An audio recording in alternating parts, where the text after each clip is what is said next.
നമസ്കാരം. മലയാളി വാർത്തയിലേക്ക് സ്വാഗതം. ഇറാനെതിരായ നാവിക ഉപരോധം ശക്തമാക്കിയിരിക്കുകയാണ് അമേരിക്ക. ഏത് നിമിഷം വേണമെങ്കിലും ഇറാനെ അതിശക്തമായിട്ടുള്ള രീതിയിൽ ആക്രമിക്കുമെന്നുള്ള മുന്നറിയിപ്പ് ട്രംപ് ഓരോ മണിക്കൂറിലും നൽകിക്കൊണ്ടിരിക്കുകയാണ്. ഇതിന്റെ ഭാഗമായിട്ട് ഇപ്പോൾ 35 വാണിജ്യ കപ്പലുകൾ തിരിച്ചുവിട്ടതായും 2 എണ്ണം പ്രവർത്തനരഹിതമാക്കിയതായും മറ്റ് 2 കപ്പലുകളിൽ പരിശോധന നടത്തിയതായും US സെൻട്രൽ കമാൻഡ് ആണ് അറിയിച്ചിരിക്കുന്നത്. ഇറാനുമായി പെട്ടെന്ന് ഒരു കരാറിലെത്താൻ സാധിക്കുമെന്ന പ്രതീക്ഷയിൽ രാജ്യത്തിന് നേരെയുള്ള സൈനിക ആക്രമണം താൽക്കാലികമായി നിർത്തിവെച്ചതായും US പ്രസിഡന്റ് ഡൊണാൾഡ് ട്രംപ് പ്രഖ്യാപിച്ചു. കഴിഞ്ഞ മാസം ഇറാന് മേൽ വീണ്ടും ഏർപ്പെടുത്തിയ നാവിക ഉപരോധം തങ്ങളുടെ സേന കർശനമായി നടപ്പാക്കുന്നുണ്ടെന്ന് US സെൻട്രൽ കമാൻഡ് എക്സിലൂടെ വ്യക്തമാക്കിയിരുന്നു. ഉപരോധത്തിന് പിന്തുണ പ്രഖ്യാപിച്ച് അറബിക്കടലിലൂടെ നീങ്ങുന്ന വിമാനവാഹിനി കപ്പലായ USS എബ്രഹാം ലിങ്കണിൽ നിന്ന് US മറൈൻ കോർപ്സിന്റെ F-35C സ്റ്റെൽത്ത് ഫൈറ്റർ ജെറ്റ് കുതിച്ചുയരുന്നതിന്റെ ദൃശ്യങ്ങളും അന്ന് അമേരിക്കൻ സേന പുറത്തുവിട്ടിട്ടുണ്ടായിരുന്നു. ഓഗസ്റ്റ് 2 വരെയുള്ള കണക്കുകൾ പ്രകാരം 35 വാണിജ്യ കപ്പലുകൾ തിരിച്ചുവിടുകയും 2 എണ്ണം പ്രവർത്തനരഹിതമാക്കുകയും മറ്റ് 2 എണ്ണത്തിൽ കയറി പരിശോധന നടത്തുകയും ചെയ്തതായി സെൻകോം എക്സിലെ പോസ്റ്റിൽ വിശദീകരിച്ചു. അമേരിക്കയുടെ നീക്കങ്ങളെ പ്രതിരോധിക്കാൻ സജ്ജമാണെന്ന സൂചനയാണ് ഇറാൻ നൽകുന്നത്. ശത്രുക്കളുടെ ഭാഗത്തു നിന്നുള്ള ഏത് ഭീഷണികളെയും വളരെ ഗൗരവത്തോടെയാണ് കാണുന്നതെന്നും സൈനിക സജ്ജീകരണങ്ങളും പ്രതിരോധ ശേഷി വർദ്ധിപ്പിക്കാൻ ഇത്തരം ഭീഷണികൾ ഉപയോഗപ്പെടുത്തുമെന്നും ഇറാന്റെ ആക്ടിംഗ് പ്രതിരോധ സായുധ സേനാ മന്ത്രി ബ്രിഗേഡിയർ ജനറൽ സെയ്ദ് മജീദ് ഇബൻ പ്രതികരിച്ചു. ശത്രുക്കളുടെ പുതിയ പ്രസ്താവനകളെ മാനസിക വിവര യുദ്ധത്തിന്റെ ഭാഗമായാണ് ഇറാൻ കാണുന്നതെങ്കിലും അവയെ തള്ളിക്കളയാനാകില്ലെന്നും പകരം യഥാർത്ഥവും പ്രാധാന്യമുള്ളതുമായ ഭീഷണികളായി തന്നെ കണക്കാക്കുമെന്നും അദ്ദേഹം തന്നെ ഔദ്യോഗിക എക്സ് അക്കൗണ്ടിലൂടെ വ്യക്തമാക്കി. ഇറാൻ വാർത്താ ഏജൻസിയായ ISNA ആണ് ഇക്കാര്യം റിപ്പോർട്ട് ചെയ്തത്. ഇറാനുമായി വേഗത്തിൽ ഒരു കരാറിലെത്താൻ സാധിക്കുമെന്ന പ്രതീക്ഷയിലാണ് സൈനിക ആക്രമണം നിർത്തിവെച്ചതെന്നും ഡൊണാൾഡ് ട്രംപ് പ്രഖ്യാപിച്ചു. ഈ തീരുമാനത്തിൽ ഇസ്രായേൽ അമേരിക്കയ്ക്കൊപ്പമുണ്ടെന്നും അദ്ദേഹം വ്യക്തമാക്കി. കരാറിന്റെ പരിധികൾ അംഗീകരിക്കപ്പെട്ടതിനാൽ അടിയന്തരമായി ആക്രമണം നിർത്തിവെക്കണമെന്ന് പശ്ചിമേഷ്യൻ രാജ്യങ്ങൾ അഭ്യർത്ഥിച്ചതായും ട്രംപ് പറഞ്ഞു. ആഗോള ഊർജ്ജ വിതരണത്തിലെ പ്രധാന പാതയായ ഹോർമുസ് കടലിടുക്ക് അന്താരാഷ്ട്ര കപ്പൽ ഗതാഗതത്തിനായി ഉടനടി പൂർണ്ണമായും തുറന്നുകൊടുക്കുക, ഇറാന്റെ ആണവ വികസന പദ്ധതികൾ പൂർണ്ണമായും നിർത്തിവെക്കുക എന്നീ 2 പ്രധാന വിട്ടുവീഴ്ചകൾ അംഗീകരിച്ചാൽ മാത്രമേ ഉപരോധത്തിൽ ഇളവുകൾ ഉണ്ടാകൂ.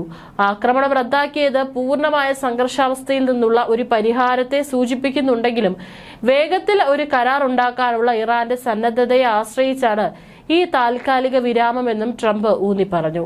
2ാം ലോക മഹായുദ്ധത്തിന് ശേഷം ലോകം കണ്ടിട്ടില്ലാത്ത വിധത്തിലുള്ള സൈനിക ഭീകരതയും ശക്തിയും ഉപയോഗിച്ച് ഇസ്ലാമിക് റിപ്പബ്ലിക് ഓഫ് ഇറാനെതിരെ നീങ്ങാൻ അമേരിക്ക പൂർണ്ണ സജ്ജമായിരുന്നുവെന്നും ട്രംപ് തന്റെ ട്രൂത്ത് സോഷ്യൽ അക്കൗണ്ടിൽ കുറിച്ചു.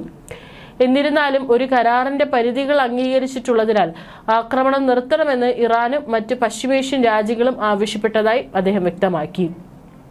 ഹോർമസ് കടലിടുക്ക് ഉടനടി പൂർണ്ണമായി തുറക്കുന്നതും ഇറാന്റെ ആണവ ഭീഷണി അവസാനിപ്പിക്കുന്നതും ഇതിൽ ഉൾപ്പെടുന്നുവെന്നും അദ്ദേഹം കൂട്ടിച്ചേർത്തു.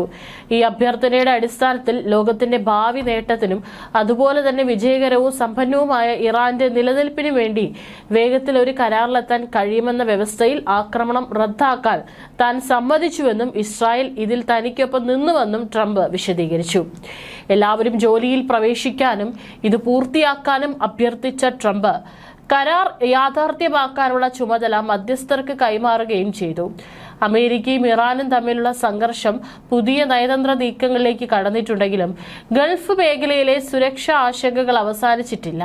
അടുത്തിടെ അമേരിക്ക ആസൂത്രണം ചെയ്തിരുന്ന പുതിയ സൈനിക നടപടികൾ താൽക്കാലികമായി മാറ്റിവെക്കുകയും സൗദി അറേബ്യ, ഖത്തർ തുടങ്ങിയ ഗൾഫ് രാജ്യങ്ങളുടെ അഭ്യർത്ഥനയെ തുടർന്ന് വീണ്ടും ചർച്ചകൾക്ക് വഴിയൊരുക്കുകയും ചെയ്തു. അതേസമയം ഹോർമസ് കടലിടുക്കിലൂടെയുള്ള കപ്പൽ ഗതാഗതം, ഹൂത്തി ആക്രമണ ഭീഷണി, ഇറാന്റെ പ്രാദേശിക സ്വാധീനം എന്നിവ ഗൾഫ് രാജ്യങ്ങളെ സുരക്ഷാ നയങ്ങൾ കൂടുതൽ വൈവിധ്യവൽക്കരിക്കാൻ പ്രേരിപ്പിക്കുകയാണ്. അതിനിടെയാണ് കുവൈറ്റ് പാകിസ്ഥാനുമായുള്ള പ്രതിരോധ കരാർ അംഗീകരിച്ചതും ഖത്തർ സുരക്ഷാ സഹകരണം കൂടുതൽ ശക്തമാക്കാൻ തീരുമാനിച്ചതും. സൗദി അറേബ്യയാകട്ടെ സാമ്പത്തിക പരിഷ്കാരങ്ങളും ആണവോർജ്ജ പദ്ധതികളും മുന്നോട്ട് കൊണ്ടുപോകുന്നതിനൊപ്പം യമനിലെ ഹൂത്തി ആക്രമണ ഭീഷണിയെയും നേരിടേണ്ട അവസ്ഥയിലാണ്. 1991 ഗൾഫ് യുദ്ധത്തിന് ശേഷം ഗൾഫ് മേഖലയിലെ പ്രധാന സുരക്ഷാ ശക്തിയായി അമേരിക്ക നിലകൊള്ളുകയാണ്. ബഹ്റൈനിലെ അമേരിക്കൻ 5ാം നാവികസേനയും ഖത്തറിലെ അൽ ഉദൈദ് വ്യോമതാവളവും കുവൈറ്റിലെ സൈനിക സാന്നിധ്യവും ഈ സുരക്ഷാ സംവിധാനത്തിന്റെ പ്രധാന ഭാഗങ്ങളാണ്. എന്നാൽ ഏതാനും വർഷങ്ങളായി അമേരിക്കയുടെ മുൻഗണനകൾ മാറി. ചൈനയെ പ്രതിരോധിക്കുന്ന ഇൻഡോ പസഫിക് തന്ത്രം കൂടുതൽ പ്രാധാന്യം നേടി. അതോടൊപ്പം യുക്രൈൻ യുദ്ധത്തിലേക്കുള്ള ശ്രദ്ധയും പശ്ചിമേഷ്യയിലെ നേരിട്ടുള്ള സൈനിക ഇടപെടലുകൾ കുറയ്ക്കാനുള്ള ശ്രമവും. ഇതോടെ പ്രതിസന്ധി വന്നാൽ അമേരിക്ക പഴയതുപോലെ സംരക്ഷിക്കുമോ എന്ന സംശയം ഗൾഫ് രാജ്യങ്ങൾ ഉയർത്താൻ തുടങ്ങി. ഈ സംശയമാണ് പുതിയ സുരക്ഷാ സഖ്യങ്ങളിലേക്ക് അവരെ നയിക്കുന്നത്. സമീപകാല പ്രതിസന്ധിക്കിടെ സൗദി അറേബ്യയും ഖത്തറും മറ്റ് ഗൾഫ് രാജ്യങ്ങളും സൈനിക ഏറ്റുമുട്ടലിനേക്കാൾ നയതന്ത്ര പരിഹാരത്തിനാണ് മുൻഗണന നൽകിയത്. അമേരിക്കൻ സൈനിക നടപടികൾക്ക് പകരം ചർച്ചകൾ തുടരണമെന്ന് അവർ വാഷിംഗ്ടണിനോട് ആവശ്യപ്പെട്ടിരുന്നു. ഇതിലൂടെ ഗൾഫ് രാജ്യങ്ങൾ ഇപ്പോൾ സുരക്ഷാ പങ്കാളിത്തം ബഹുമുഖമാക്കാനും സ്വന്തം നയതന്ത്ര സ്വാധീനം വർദ്ധിപ്പിക്കാനുമാണ് ശ്രമിക്കുന്നതെന്നും വ്യക്തമാണ്. പാകിസ്ഥാനുമായി 2023 ഒപ്പുവെച്ച പ്രതിരോധ സഹകരണ കരാറിനെ കുവൈറ്റ് ഇപ്പോൾ ഔദ്യോഗിക അംഗീകാരം നൽകിയിരിക്കുകയാണ്. സംയുക്ത സൈനിക പരിശീലനം, രഹസ്യാന്വേഷണ വിവര കൈമാറ്റം, തീവ്രവാദ വിരുദ്ധ പ്രവർത്തനങ്ങൾ, സൈനിക പരിശീലനവും സാങ്കേതിക സഹകരണവും തുടങ്ങിയവയാണ് ഈ കരാർ ഉൾക്കൊള്ളുന്നത്. പാകിസ്ഥാന് ശക്തമായ കരസേനയുണ്ട്. സൗദി ഉൾപ്പെടെയുള്ള ഗൾഫ് രാജ്യങ്ങളുമായി പതിറ്റാണ്ടുകളായി സൈനിക ബന്ധവുമുണ്ട്. ഗൾഫ് മേഖലയിലെ പല രാജ്യങ്ങളുടെയും സൈനിക പരിശീലനത്തിൽ പാകിസ്ഥാൻ നിർണായക പങ്ക് വഹിച്ചിട്ടുണ്ട്. ഇതൊക്കെയാണ് കുവൈറ്റ് പാകിസ്ഥാനുമായി കരാർ ശക്തമാക്കാനുള്ള പ്രധാന കാരണങ്ങൾ.